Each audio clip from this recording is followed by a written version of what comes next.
DC প্রপার্টির নতুন ভিডিওতে আবার স্বাগতম। আজ আমরা নিয়ে এসেছি কলকাতার বেহালা শখের বাজার এলাকায় একটি দারুণ নতুন ফ্ল্যাট।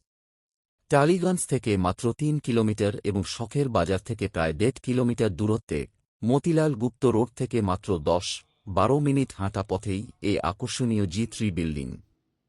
এখানে সেকেন্ড ফ্লোর ও টপ ফ্লোর দুটি ফ্ল্যাটই উপলব্ধ। ফ্ল্যাটের সাইজ প্রায় ৬২০ থেকে ৬৩০ স্কোয়ার ফুট। ফ্ল্যাটে রয়েছে ২টি বেডরুম, একটি টয়লেট, প্রশস্ত ডাইনিং স্পেস, ডাইনিং কাম কিচেন, লিফটের সুবিধা এবং ইস্ট ফেসিং, যা আরামদায়ক ও সুবিধাজনক বসবাসের জন্য উপযুক্ত। ফ্ল্যাটটির মূল্য মাত্র ১৬ লক্ষ টাকা এবং দাম কিছুটা নেগোশিয়েবল। কম বাজেটে ভালো লোকেশনে সুন্দর ফ্ল্যাট খুঁজলে এটি অবশ্যই দেখে নিতে পারেন। বিস্তারিত জানতে স্ক্রিনে দেওয়া নম্বরে যোগাযোগ করুন। ভিডিওটি ভালো লাগলে লাইক, শেয়ার ও ফলো করতে ভুলবেন না। ধন্যবাদ।